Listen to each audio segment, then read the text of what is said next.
A very good afternoon to all my children. Your Dipti ma'am has come back once again to give you the details of the line-to-line descriptions of the MOV. Okay, so in the last previous class, I have given you a line-to-line descriptions of Act 1, Scene 2. A little portion I have given you a description. I have started just with the line-to-line description, and so now I'll continue with the other lines. Please follow me. Now we go for Portia speech. Now we go to Portia speech. In the last class I have told you children that Portia tells to Nerissa that my little body is weary of this great world, and then further we see that Nerissa tells the reason why Portia is very tired. She states the reason that she is having a good fortune, and that is why she is having too much of miseries also. Now for the further lines I want to continue. Now in response to Nerissa's words, Portia says that she tells to Nerissa, if to do good were as easy as to know what were good to do, chapels had been churches. She tells to Nerissa that Nerissa, okay, if to do good is easy as to know what is good to do, then chapels would have been churches. Now children, what are chapels? Chapels, actually, it is a place of worship. It is a place of worship. It is not as big as a church. Just as we go to church, it's a big religious place for the Christian peoples. They go and pray there. Chapels are also the places of worship, but they are just it's a small place of worship for the Christians.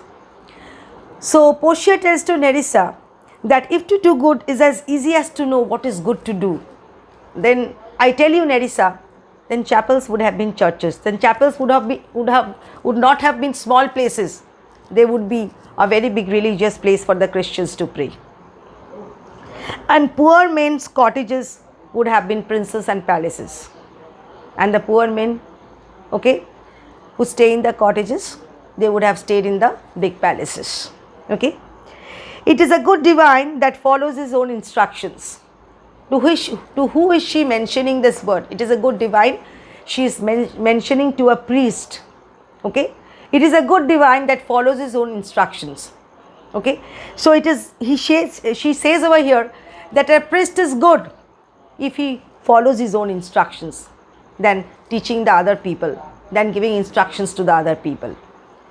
So I can easier teach 20 what were good to do than to be one of the 20 to follow my own teaching.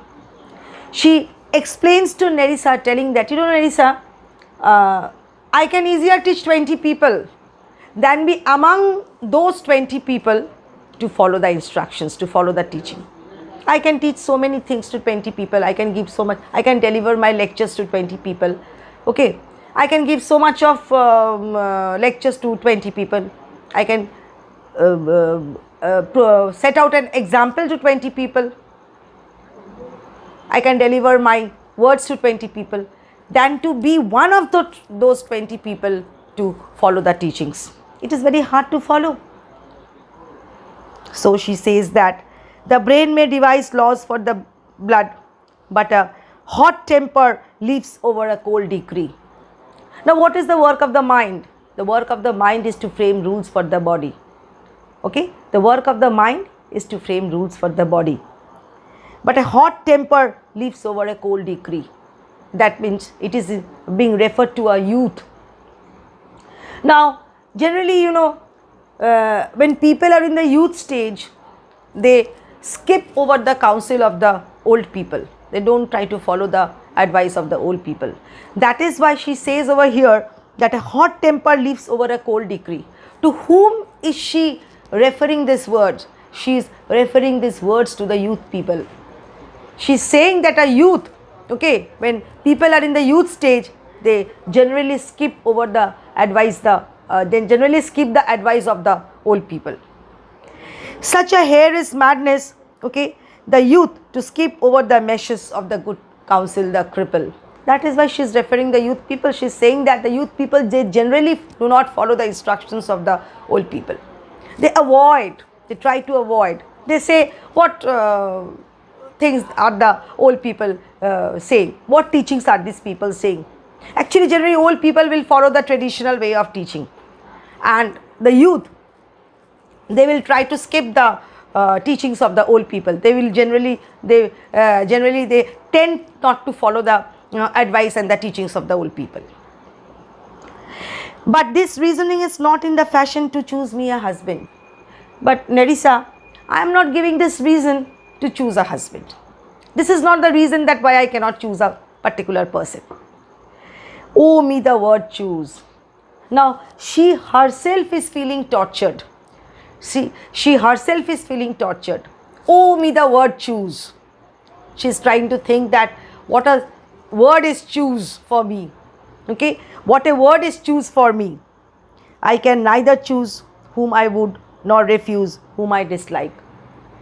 So she has no power of choosing herself, because she is totally been under the total instructions of his father's will, of her father's will.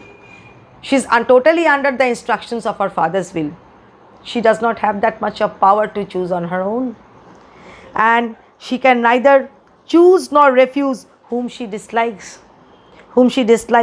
So is the will of a living daughter curved by the will of a dead father. Children, please mark these lines. These are very important lines. She says over here that I can neither refuse the one whom I dislike, and I can neither choose that person whom I like also. The total likes and dislike is not depending on her choice. The total likes and dislike is depending on the caskets that her father has already provided in the will before leaving this world.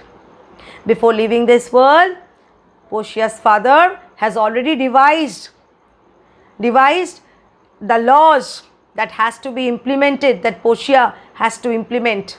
Okay, that Portia's implementation will start according to the choice that is being provided by her father.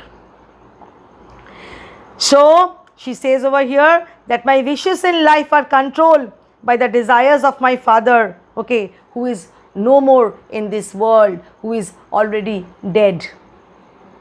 So is it not hard, Nerissa, that I can neither choose nor refuse a husband? I can neither choose nor refuse a husband. Then Nerissa, in response to Portia's words, she says to Portia, your father was ever virtuous. Your father was a noble man. He was a virtuous man. And holy men at their death have good inspirations. And such type of people like your father, who is a holy man, who is a virtuous man, who is a noble man, they always leave good inspirations after their death.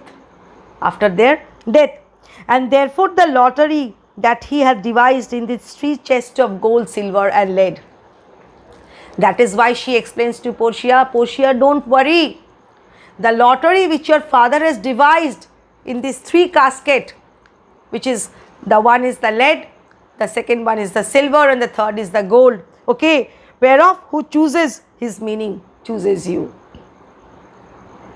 So the person who chooses the right casket will be the one who will choose you. Who chooses his meaning chooses you. Will no doubt never be chosen by the one who shall rightly love. Will be chosen by that exact person who really loves you. So madam, don't worry about this. Your father was a noble man, he was a holy man, he was a virtuous man, and so he has left a good inspiration for you. It does not matter. Okay, so do not think about that. But what warmth is there in your affection towards any of these princely suitors that have already come? So ma'am, okay, what is the warmth you have in your affection, that all the suitors from the corners of the world, they have come to choose you? So children, I would like you to comment, share, like my video and subscribe my video so that I can continue with my other line-to-line descriptions of MOV. Please like, comment, share and subscribe my video.